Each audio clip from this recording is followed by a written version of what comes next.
नमस्कार स्टूडेंट्स, मैं कुणाल शर्मा सलोनी क्लासेस चूरू से। आज अपन कक्षा 11 के पाठ नंबर 4 समतल में गति के न्यूमेरिकल सॉल्व करेंगे। जैसा कि आप लोग अपनी स्क्रीन पर देख पा रहे हैं, न्यूमेरिकल 3 लड़कियां 200 मीटर त्रिज्या वाली वृत्तीय बर्फीली सतह पर स्केटिंग कर रही है।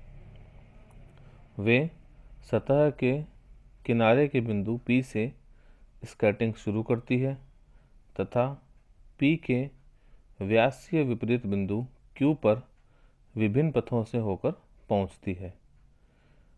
प्रत्येक लड़की के विस्थापन सदिश का परिमाण कितना है? किस लड़की के लिए यह वास्तव में स्केट किए गए पथ की लंबाई के बराबर है? तो चलिए इसे शुरू करते हैं। जैसा कि आप सभी चित्र में देख पा रहे हैं,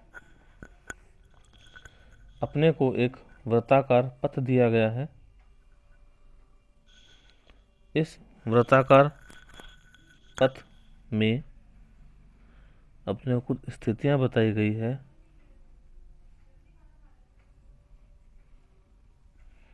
जिसमें लड़कियां बिंदु P से शुरू करती है, Q पर पहुंचती है, एक बिंदु A से होकर, रास्ते से होकर, एक रास्ते B से होकर, और तीसरा रास्ता जो है ये वाला इस तीसरे रास्ते से होकर, जिसको हम C मान सकते हैं, चित्र में दिया हुआ है। ठीक है। सबसे पहले हमसे पूछा गया है इसके अंदर कि इनके विस्थापन का परिमाण कितना होगा। तो विस्थापन का तात्पर्य होता है प्रारंभिक और अंतिम बिंदुओं के बीच की न्यूनतम दूरी विस्थापन कहलाती है। जैसा कि चित्र में बताया गया है कि जो ये वृत्तीय पाथ है, इसकी रेडियस त्रिज्या कितनी दे रखी है? 200 मीटर दे रखी है। तो इन सभी लड़कियों के लिए, A, B और C से होकर जाने वाली लड़कियों के लिए जो विस्थापन होगा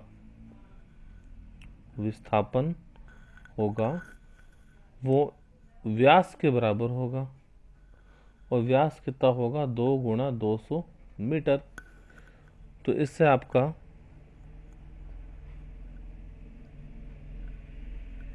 विस्थापन बराबर आ जाएगा 400 मीटर। अर्थात जितनी भी लड़कियां इस पार्क में जा रही है, स्केट कर रही है बर्फीली सतह पर, उन सभी के विस्थापन का परिमाण अपने पास में 400 मीटर होगा। और फिर प्रश्न में एक बात पूछी है कि किस लड़की के लिए वास्तव में स्केट किए गए पथ की लंबाई के बराबर होगा। तो जो लड़की B है, गर्ल B, लड़की B द्वारा स्केट किए गए पथ की लंबाई के तुल्य होगा। अब अपन दूसरा सवाल 4.9 कक्षा 11 को सॉल्व करते हैं। जैसा कि आप अपनी स्क्रीन पर देख पा रहे हैं, कोई साइकिल सवार किसी वृत्तीय पार्क के केंद्र से O से चलना शुरू करता है तथा पार्क के किनारे P पर पहुंचता है। पुनः वह पार्क की परिधि के अनुदिश साइकिल चलाता हुआ QO के रास्ते केंद्र पर वापस आ जाता है। पार्क की त्रिज्या 1 किलोमीटर है। यदि पूरे चक्कर में 10 मिनट लगते हों तो साइकिल सवार का कुल विस्थापन, औसत वेग और औसत चाल क्या होगी? तो चलिए इसे शुरू करते हैं। हमें चित्र बताया गया है।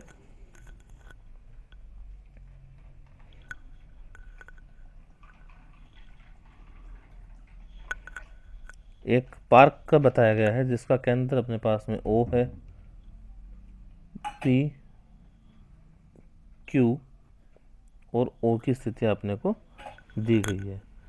एक साइकिल सवार जो बताया गया प्रश्न में अपने को O से चलना शुरू करता है और P तक पहुंचता है।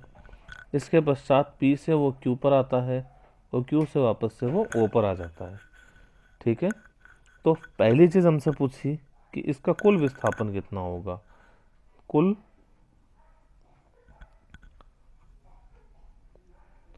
विस्थापन कितना होगा।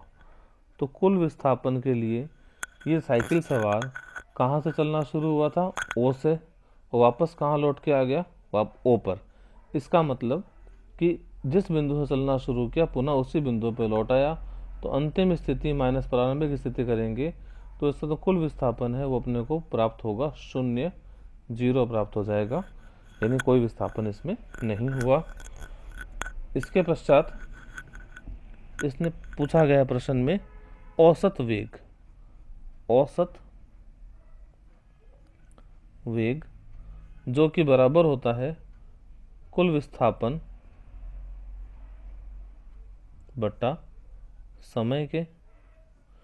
जैसा कि हम जानते हैं कि हमारा कुल विस्थापन कितना प्राप्त हुआ, 0, इसलिए औसत वेग भी कितना प्राप्त होगा अपने को, 0।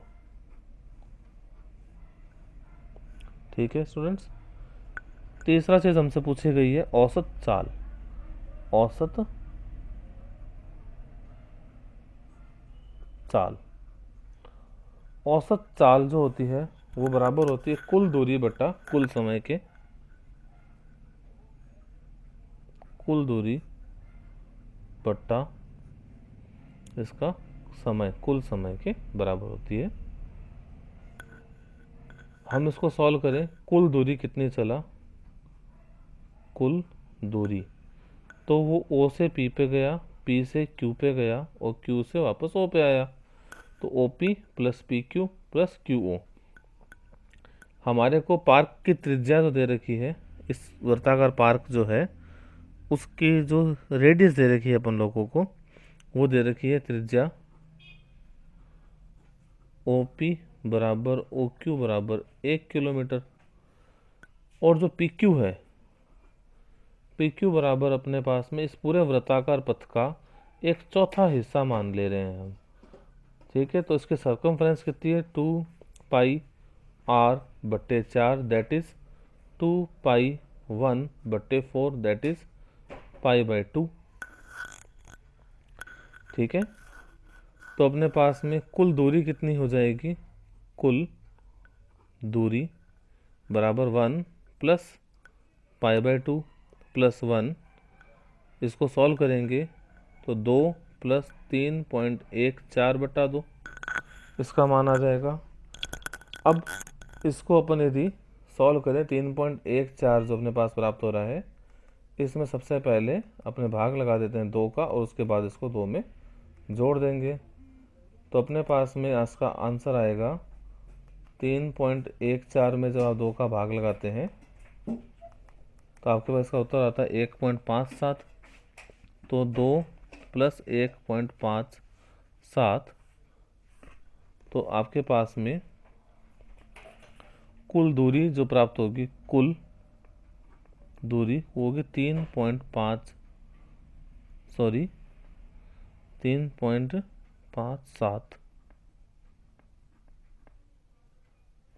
किलोमीटर। अब कुल समय कितना दे रखा है अपने को, कुल समय बराबर 10 मिनट बता रखे हैं खाली। ठीक है, तो 10 मिनट को हम कन्वर्ट करें तो 10/60 घंटे में कन्वर्ट करा जा सकता है इसको। तो इसके द्वारा अपने पास में औसत चाल प्राप्त कितनी होगी, औसत चाल बराबर कुल दूरी 3.57 बटा 1/6। औसत चाल बराबर 3.57 इंटू 6। तो अपने पास में ये वाला वैल्यू कितना आ जाएगा, इसको सॉल्व कर दीजिए तो आप गुणा कर लेंगे इसको, 3.5 आंसर आएगा 21.42 किलोमीटर पर आवर। ये आपकी इसकी औसत चाल आ जाएगी। Okay students, thank you. अब अपन क्वेश्चन नंबर 10 करते हैं। जैसा कि आप स्क्रीन पर देख पा रहे हैं, किसी खुले मैदान में कोई मोटर चालक एक ऐसा रास्ता अपनाता है जो प्रत्येक 500 मीटर के बाद उसके बाईं ओर 60 डिग्री के कोण पर मुड़ जाता है। किसी दिए गए मोड़ से शुरू होकर चालक का तीसरे, छठे व आठवें मोड़ पर विस्थापन बताइए। प्रत्येक स्थिति में मोटर चालक द्वारा इन मोड़ों पर तय की गई कुल पथ लंबाई के साथ विस्थापन के परिमाण की तुलना भी करनी है। सभी पे विस्थापन के परिमाण तुलना करना है, मतलब हमें विस्थापन भी निकालना है और पथ लंबाई भी ज्ञात करनी है प्रत्येक मोड़ पे। तो चलिए सवाल को शुरू करते हैं। जैसा कि आप सभी देख पा रहे हैं, अपने पास में क्वेश्चन 4.10 को सॉल्व करना है। इसमें साइकिल सवार किसी भी मोटरसाइकिल वाला किसी भी पथ से शुरू मानना है। मान लेते हैं अपने पास में ये बिंदु ए से चलना शुरू करता है और 500 मीटर चलने के बाद में 60 डिग्री कोण पर मुड़ जाता है और बिंदु बी से मुड़ के सी तक पहुंच जाता है। फिर कितना चलता है? 500 मीटर चलता है और वापस से ये 60 डिग्री कोण पर मुड़ जाता है और बिंदु डी पर आ जाता है। जाना इसको डी पर आ गया। फिर कितना चला? 500 मीटर चला और ऐसा करके अपने पास में ये फिर आगे 500 मीटर चलेगा, बिंदु ई पर आएगा और फिर से 60 डिग्री पे मुड़ जाएगा। एस फिर ई के बाद एफ पे आया। एफ पे आने के पश्चात फिर ये 500 मीटर चल के मुड़ जाएगा और वापस से बिंदु ए पर पहुंच जाएगा। हर बार ये 60 डिग्री पे मुड़ रहा है और 500 मीटर दूरी तय कर रहा है। ठीक है, तो ये अपने पास में एक परफेक्ट हेक्सागोनल बन गया, समषटभुज बन गया। यहाँ से अपने सवाल को देखें तो देखिए, हमने माना ये पहली बार चला ए से, तो पहली बार मुड़ा बी पर, दूसरी बार मुड़ा सी पर, तीसरी बार मुड़ा डी पर। तो हमें तीसरे मोड़ का इसका हमको विस्थापन का परिमाण निकालना है।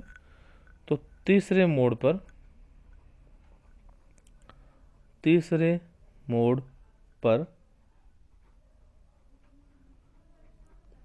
विस्थापन, तो इसका विस्थापन निकालने के लिए हमारे को देखिए, ये इसका केंद्र बिंदु मान लिया, बीच का बिंदु, इसको मैंने मान लिया O और यहाँ से एक डॉटेड लाइन ले ली इस पर अपन ने।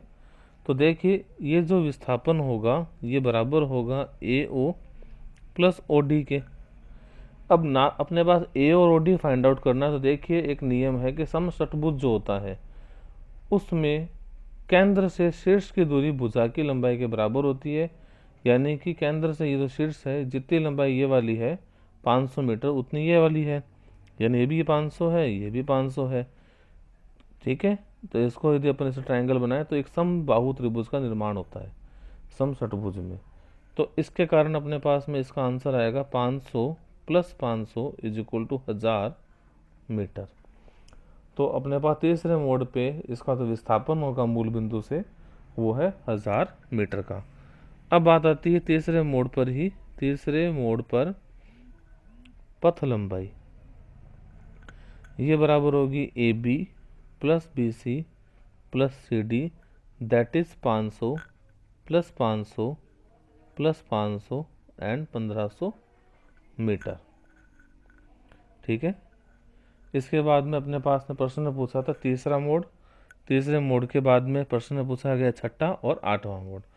तो ये तीसरा मोड़ डी पे मुड़ा, तो चौथा आएगा ई पर, पांचवा आएगा एफ पर और छठा आ जाएगा बिंदु ए पर। तो सिक्स्थ मोड़ पर विस्थापन बराबर कितना हो जाएगा? 0, क्योंकि जहां से इसने शुरू किया था उसी बिंदु पर ये लौट आया है।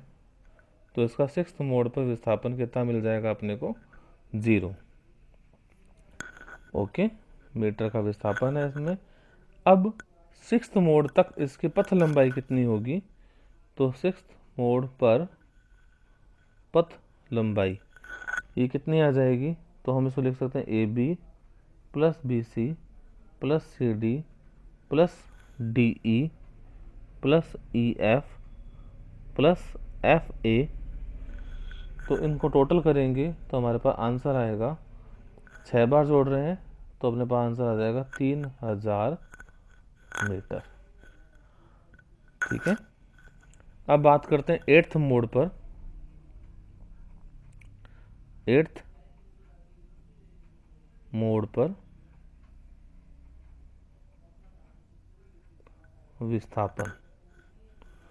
तो देखिए 8th मोड पर विस्थापन निकालें तो छठा मोड ए पे था, 7वां बी पर, 8वां सी पर होगा। तो 8th मोड पे विस्थापन निकालेंगे तो हमें किसका मान निकालना पड़ेगा, ए सी का। अब जो ए सी है ना, ये क्या है एक्चुअल में, ये सदिश और ये सदिश। तो यदि हम इसको देखें तो ये समांतर चतुर्भुज का निर्माण हो रहा है। तो यदि ये कोण 60 डिग्री है तो ये एंगल भी कितने डिग्री का होगा, 60 डिग्री का।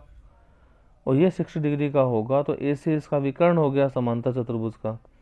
और समांतर चतुर्भुज के विकर्ण के लिए यदि अपने लॉजिक पढ़ा था कि यदि सभी सदिशों का परिमाण समान हो तथा सदिशों के मध्य कोण 60 डिग्री का हो, तो परिणामी सदिश का जो परिमाण होता है वो किसी एक सदिश के परिमाण का √3 गुना होता है। तो अपने सदिश का परिमाण कितना है, यहाँ पे 500 मीटर विस्थापन हो रहा है। ए से बी का विस्थापन 500 मीटर है, विस्थापन सदिश राशि है।